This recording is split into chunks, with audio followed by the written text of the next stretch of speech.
Welcome back to the SadBoy Saga. There we go. We on episode 7. Second time to time. Yeah, we back again. Episode 7. My name is Horatio. I go by CDK, and today we have a special guest. Ariel. My name is Arial Robinson. Hey, Ariel, can you introduce yourself to our audience and tell them what you do? So I am a multimedia journalism student at A&T. But outside of being a student, I am a mixed media artist and the published author of the Modern Day Black Alphabet. You being modest right now, you know what I'm saying? You done a little bit of everything right now. Let's get a little timeline of your career thus far. Even just this year, you know what I'm saying? Past 2020, going into 2021, some of the campaigns you did. Yeah. Talk to us. What's up? So before going into quarantine, I worked for Billion Dollar Baby, so that's the baby's record label. And then the pandemic hit, and so of course we weren't working anymore. So I was at home every day, and I was bored. So I just started shooting campaigns in my bedroom. So I did 10 installments of Nike campaigns, and that got a lot of traction from a lot of people. And so I started gaining a little bit, started getting a few connects, and then after that, I began the Black ABC series. And basically, I just shot pictures that reflected my Black experience in my home. And halfway through the series, I posted it on Twitter, and people were like, make it into a book, make it into a book. And I was like, okay, I guess I will. I mean, I don't have nothing to lose, so I made it into a book.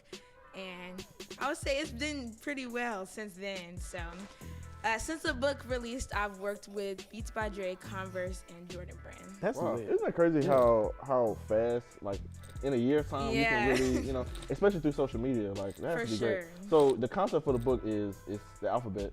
Yeah, so basically in 1970, the Society of Visual Education in Chicago, Illinois, they decided to create the Black ABCs, and basically it was a way for children to learn the ABCs through themselves.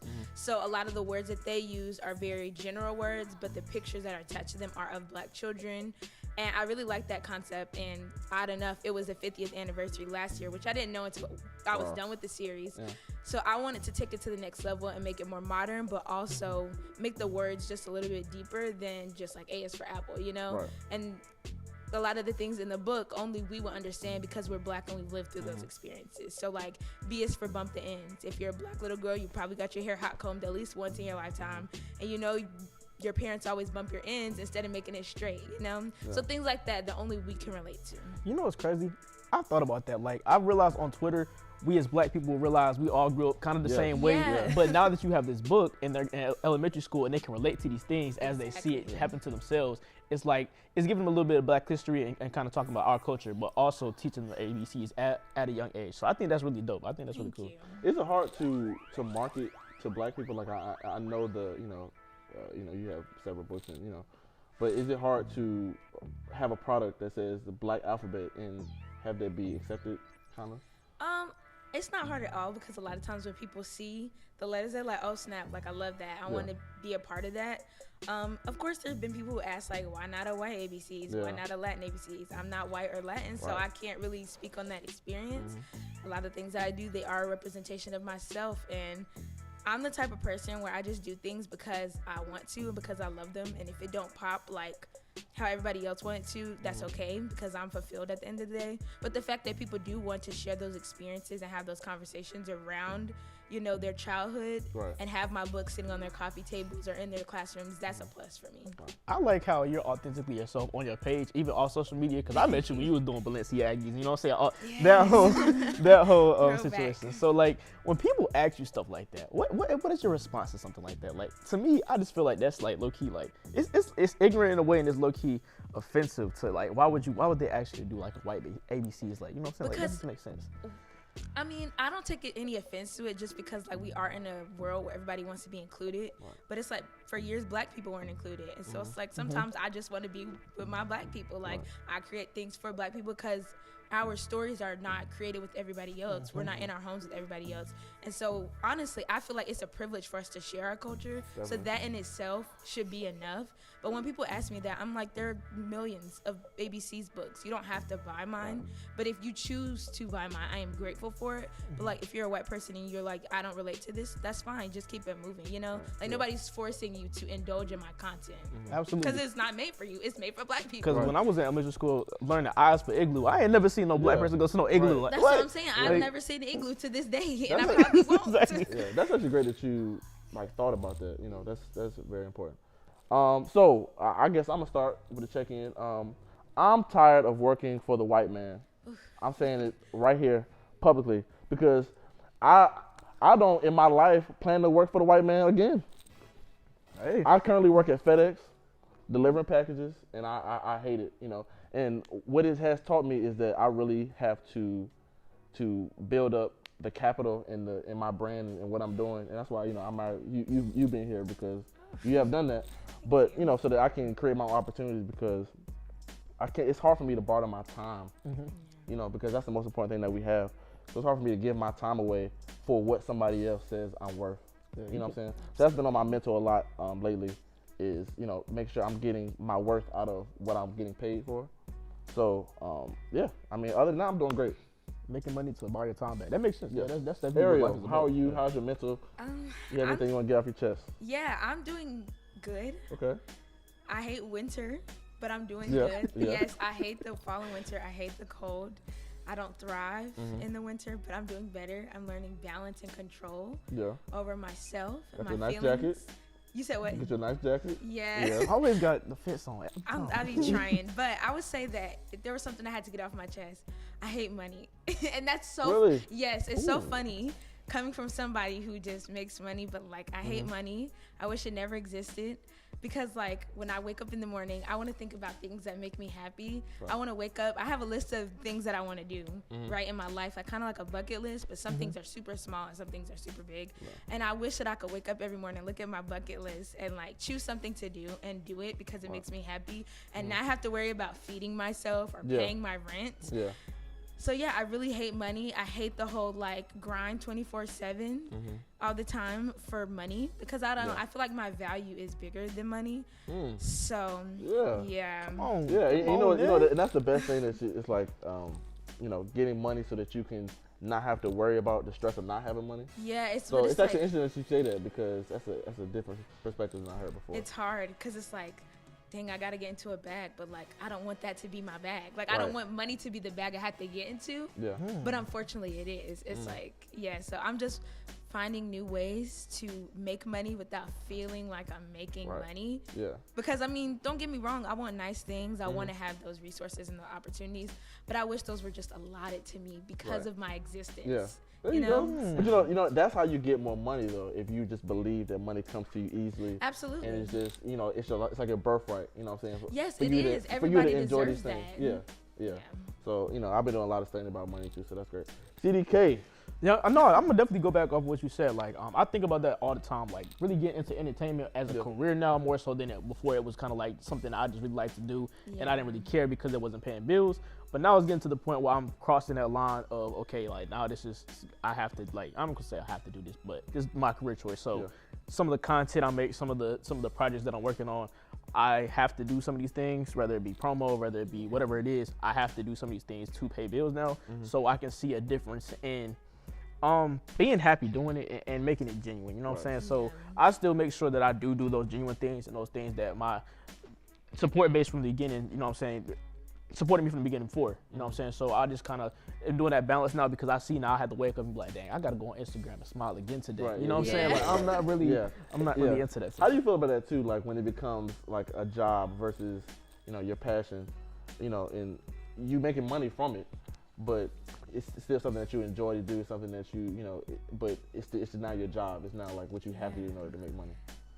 So like Drake said, the moment I stop having fun with it, I'll be done with it. I'm quick to quit. Really? I don't care. Like, that's like a thing about people our age, like millennials. Oh, yeah, we're going to quit. We're going to quit. I'm like, if I don't like it, I'm not going to do it. Yeah. I'm like, I've seen way too many people that are young that pass away early. I'm like, I'm not going to pass away tomorrow and be doing something I don't like. Right.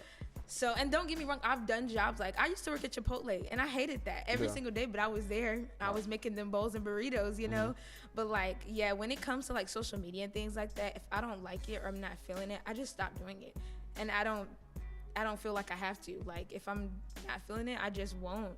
Sometimes, don't get me wrong, if I got to put out a sponsored post or something, and I'm like, okay, you got to do this because you need that money. Right. You got to be an adult with yourself and be honest. So I just reflect with myself a lot. And I make sure that like if it's something that I can stop doing and I don't want to do it, I won't because I'm grown. I can do that. Right. Bro, I'm gonna be transparent real quick, bro. Because now that you just said you hate working at FedEx and stuff, I hate the clubs. Like, most people know me from being, bro. That's so bad. Bro, I'm so serious, man. Like, yo, this is an be honest with exclusive. you, yo, for real. CDK hates. Yo, I working at the really clubs. hate being in the clubs and parties, bro, because it's people out here, bro, that really think that this is something that I don't pay my money off. I don't live and survive every day off working in the clubs. You know what I'm saying? That's why since quarantine has happened, I've been in the club since February of last year. You know what I'm saying? So the reason why I used to be in the whole club scene and everything like that, because college students, we wanted to have fun and break free. You know what I'm saying? So I was doing that for our students. That's why I used to do free events, stuff like that. But it got to a point where it was a stigma around promotions and clubs, and I see it's a dangerous environment, and it kind of took that away from me, and that's why I did it in college. But as an adult, I just feel like that's just not my vibe anymore. You know what I'm saying? So, but I do that because there are bills that I do have to pay. You know what I'm saying? That's extra income, especially in times that we're in right now. I can see myself going back into that until I get to a point where I just don't have to do it at all. But I'm gonna just keep it hot with y'all, 110%. A lot of people out here have really made me hate the club and made me not want to go back. So if y'all ever experienced anything with me and y'all ever had fun before, that's done. Woo. That's done. Woo! That's an exclusive. I don't know about you, but I felt that. All right, and that's the growth coming off CDK. All right, he's tired of them clubs. All right, so let's move on right into our entertainment segment. You know, hopefully you can add on to what we're doing. Called Culture Vulture. So, start of the week, Joe Biden has, you know, Pressing made some that changes. Been pressing that Yeah, man. He's like, I like it. He had a stack of bills to sign as soon as he got in. So, you know, a lot of those are, I know one is the Harriet Tubman $20 bill. Yeah, and that's something that. Yeah, that they've been trying to like push for a minute now. And I just hope it's not disrespectful, man. I just hope they don't put no crazy picture of heads. I'm saying, don't do my sister. That's what I'm saying. Like, and every time we get something good, they find a way to mess it to just mess it up. Like, but this has actually been a long time coming. So I'm actually like, because they've been talking about this since like 2015, 2014. Yeah, I honestly forgot. I'm not gonna lie until they started yeah. talking about it again. And it was crazy. And they said that it should be happening around 2020, 2021. That's gonna be tough. Yeah, no, that's gonna be so crazy. Like a black woman on a bill, like that's OD. Yeah, that's wild. I mean, but that's great that, you know, we have a president. That's what I feel about Joe Biden. Like, Joe Biden is, compared to Trump, is a president who will actually listen. You know what I'm saying? Like to his cabinet or to his advisors. I'm hoping so. I know he sounded a lot. I'm not the type of person to be like too excited in the beginning. No, it's a lot of symbolism, which is great. It's great to see these symbols. It's not Trump, which is absolutely great, but I'm not gonna put too much trust in him because we still got student debt. So. Right. Yeah. Still got the stimmy, man. That's the next right, and the stimmy, right. That's the next thing on the totem pole to knock down, man. I think student debt. Yeah. You know, Bernie Sanders wanted to wipe everything clean. So you know what I'm saying? What's up? Like where we at? So. Bringing back Obamacare, though. You know what I'm saying? Having people have healthcare and things like that. I feel like that's super important. Man, we gotta stop calling it Obamacare, man. I'm so tired of people calling it Obamacare. That's what it's called. But it's affordable healthcare. I know, but see, when you say Obamacare, it makes it you know, it has a negative connotation, even though it shouldn't be. Why is it in your eyes? Because you feel like it puts like a stamp on like poor people. No, not even that. I'm saying like it's healthcare. Call it what it is. When you say Obamacare, it's wrapping it up to him and. Him being like people who don't like Obama need healthcare still. Yeah, that makes sense. That makes all sense. Americans need healthcare. Yeah, it's like it starts and stops with Obama, even though it doesn't. But it's like, isn't that like a nickname? I've never heard affordable healthcare. I just heard of Obamacare, and that's just what I think about. That's the name of the act. The act is Affordable Healthcare Act. Yeah. But you know, I feel like we shouldn't even need it. Like everybody has a right to like healthcare, housing, food, water, but capitalism, man. Yeah, but it's gonna win every time. Moving on, Trey Songz, you know, a fellow Virginia native of mine, threw them hands, bro, was fighting at the Chiefs game. First of all, it's only 400 people at the game anyway. Like, the stadium is you 400. know, in the whole stadium, you know. Yeah, that's what I'm saying. Like, that's crazy. You know what I'm saying? So everybody spaced out. So I'm like, bro, how could you have a problem with security? And it boils down to him wanting to not wear a mask. Well, he had the cop in the DDT line, bro. He really was going. I mean, and I'm glad that they handled it the way they did because, I mean, of course would have been. I feel like because it was Trey Songz. They didn't know who. I was telling them, man. I feel like, man, like, there's so many reasons that could have went left. That could have went. Yeah, man, just put on the mask, man. Yeah, like, I don't see being a Karen. Yeah, I don't see where the disconnect is. It's just like put the mask on or just go home. It's like nobody's forcing you to be there, and like people are dying. Like, just put it on. It's not like I don't think that it's a huge inconvenience. Just put on a mask. It's really not. And if you want to be technical, like they want, I'm not saying you like you can put the mask on. As long as you're not, I'm not saying you can take it off, but I'm saying like you can finesse it a little bit. You don't have to, you know. I feel like it's entitlement. I feel like he felt like Oh, because No, of it's Trey the Songz, privilege. like When you get in a certain tax bracket, you just feel like you're above everybody, and it's like, not so much. Yeah. And the chief security had to stop him. And he's hitting the, I guess he thought it was a security guard. It was a police officer. oh yeah, he tried. So That's what I'm saying. that's charges, boy. Yeah. Man, they ain't gonna charge him, man. He gonna be Why good. not? He's Right. not above the law. That's what I'm saying. Why not? We thought that, and then we seen how Lil Wayne just got out. You know, It don't- getting pardons. It don't stop, but it don't stop. It's not gonna stop at the chief's like security. It's gonna go past that, and somehow, of course, he's Yeah, gonna get 'cause- off. You know, he has lawyers. And he has money for lawyers. And, you know, That was in the story too. That it was like they had to get actual police because at first it started off as that, and then they got actual like with Kansas City police to actually come in there. So that is all another situation. So next, Mulatto, the rapper, is she's changing her name, or she's not gonna release any more music under that name. Okay, so she at first I guess she started out as Big Lotto. No, she started out as Miss Mulatto. That's what Yeah. it was. Miss Mulatto. That's what it was. Oh, you don't like saying that? No, because it's a derogatory term. Okay, so now, I don't say it. Can you explain that to Yeah. me? Because I don't know. Yeah, so basically, like, I had to do a little bit of research, and I'm still trying to understand it myself. Yeah. But basically, it was like a term where if you were, say that you were black, you know, you're a slave, and your master rapes one of the slaves, and now they have this child. They give you this term because that's what you are. Oh yeah. You know, okay. and it's Dang, like, that's crazy. there's more history to it that, like, I'm still learning about, but it's just like, I don't want to say it. Also, because, like, I'm black and I just feel like it's a derogatory term, and you can't reclaim that if you're not. I was just about to ask you that. Do you think in her mind she's going, okay, well, it was She- something else negative, but I'm using it to empower people who look like me? She said that before, that Yeah. she's like, she's reclaiming it, but No. that's what So my question to you is that the same thing as black people saying reclaiming the word nigga? Is that the same thing? No, No? because the context is different, and like I don't want to like go and speak on it because I don't remember exactly what I read about it, but because I need to Okay. revisit it. I'm not gonna say the word, but it's like the context is different. Yeah. So yeah, because I don't. Yeah, you just have to read about it. I will revisit it, but I just remember when I read it, it's like it's not the same thing as like them blatantly calling these people Okay. That like makes sense. Yeah. the N-word. It's like different, so she can't reclaim it. She doesn't have that power to. It's like the F word if you're gay. Yeah. Like if you're not gay, Okay. you don't have the power The power to to do it. reclaim that word. Oh yeah, You that know what makes I'm saying? sense. That makes sense. Don't know the full information. I do need to re-up my information about that, but yeah. You think that's why she? I mean, I'm guessing that's why she had to change it against all the negative publicity she was getting from. No, I mean people wasn't really talking. I mean people They were. apparently- They was I think kind of she's sort of. changing it because she wants to. Her people probably got in her head and told her, if you want to reach a bigger market, Yeah, you're not you gonna- gotta yeah. change it. Just like the baby, he called himself Baby Jesus. Baby Jesus, And yeah. had to change Yeah, I that ain't real like that. I quick. ain't So like it's that. like, It's like, I mean, it's a girl, light skinned Keisha. yeah. I Like, mean, you know what I'm saying? Like when you put like, yeah.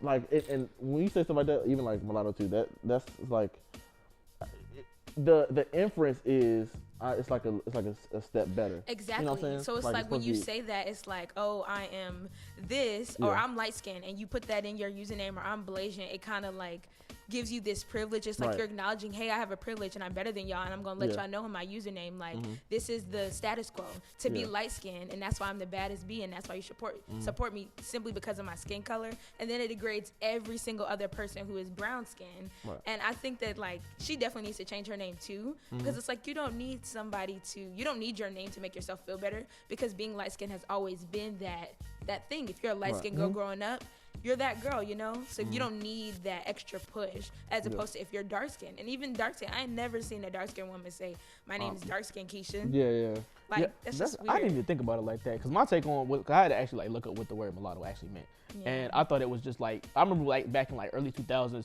being mixed was a flex. It is, Apparently, like yes. a flex. So I feel like that's why she was saying like that's why she wanted to change it because she wanted to, you know what I'm saying, like get out of that because I felt like that was corny. You know what I'm saying? Like that whole flex thing, that was corny to begin with. So Yeah. now that I heard your opinion on it, that kind of changed my whole perspective on her name and how she changed it. But the fact that she wants to do that and not release anything else until she does that is showing that she's coming with a whole different energy into it. There has to be a lot of red tape. So how do you, like, that's a lot to have changed your name. I know, you know, people change their name a lot, like Corday, you know what I'm saying? Like they may drop some stuff off the name, but that's a lot though. Like change their whole name. After you went What is she mainstream? changing it to, do you know? I think like they were saying like it was just in talks, like, but she's saying like while it's in the talks until they figure that out, because your name is everything. Lotto. Like That's what I'm saying. Big Lotto. Big That's what yeah, everybody yeah. calls her anyway. Right. I mean, well, yeah, but that sounds kind of like I guess Like the lottery. Well, she has that logo, like that emoji in her Twitter name, like Big Lotto with the 77. So I'm like, oh yeah. why not just keep with that and not have the derogatory term? Imagine she start acting or going into other ventures, and y'all like, yeah, that's Big Lotto. Big Lotto. Yeah. Nah. That's Corny, bro, like, I feel like, okay, but I don't think that it's bad if she decides to change it. I mean, think about it. Diddy, Puff Daddy. That's what I'm thinking. Like, He he has so got many. five but different names. Diddy is Diddy though. Diddy is a person that can do that. But you can call him all of those names though. You know what I'm saying? Yeah. So none of those names were offensive, you know. But so let's get into our last segment of the day, is where we wrap everything up on a positive note. It's called Better Days to Come. CDK, do you have anything to end us off with on a positive note? Your urgency is not others' emergency. Just because something is important to you right now in this day and age, you cannot depend on or be mad at somebody because they don't take the necessary steps to help you elevate where you're supposed to be. That's not how life works. You know what I'm saying? People support you, and that goes back to what I said last week. When what's expected when what's appreciated becomes expected, you need to reevaluate that relationship. I feel like that especially in our culture, Black people, we feel like people owe us something. And nobody owes you anything. You know what I'm saying? But to be black and die, that's the only thing you owe, you know what I'm saying, in this world. So whatever else you need to do, make that happen yourself. You know what I'm saying? Of course, people, you know what I'm saying, you should help people, but don't expect that. Great. Ariel, do you have anything that you would like to end us off on? Yeah, I would just say that we're still in troubling times. Things are probably going to get worse as we continue into this year, knowing these white people, knowing, this pandemic, people being ignorant, things are going to happen. But every day when you wake up, it's a new day. You're in control of how your day goes. You're in control of what you bring in and what you put out. And just remember that. That's something that I have to tell myself every day, just affirming myself. I'm in control. Because sometimes I feel like I let my day slip away from me, or I have an inconvenience that I feel like, oh man, like I don't want to do nothing else because this didn't happen, but I'm in control. And and also I have a new book coming out, so y'all in control of pressing the submit button and buying the book. So it's called Black Hair Care in Color, and it is a color. It's a book. But it'll also become in a coloring book, and basically I am exploring black hair care categorized by colors. That's it. When somebody treats you like an option, don't treat them like a priority, and that's just really just prioritizing yourself and and what you got to do, and make sure that your priorities and your your goals and all of that stays number one in your mind, and if you're the first one in your life, do what you got to do. Yeah, your happiness is important, you know what I'm saying? You over anybody. But yeah, this the book, y'all. It's tough. You know what I'm saying? Do-rag on the back, man. It's remind me of NCAT. wave check that. We do wave check. That's lit. All right, so let's clap it up, guys. SadBoy Saga. Eric, can you tell them where to find you at? Yeah, so you guys can follow me on Instagram at I'm.Ariel. And you can buy the Modern Day Black Alphabet at select major retailers, including Walmart, Amazon, Google Books, Barnes & Nobles, and Books A Million. Come on now. And then you can find the Black Hair Care in Color exclusively at arialrobinson.com February 5th. Woo, great. Follow me at Horatio Radio. At CDK on the mic on all social media platforms. We appreciate y'all. SadBoy Saga.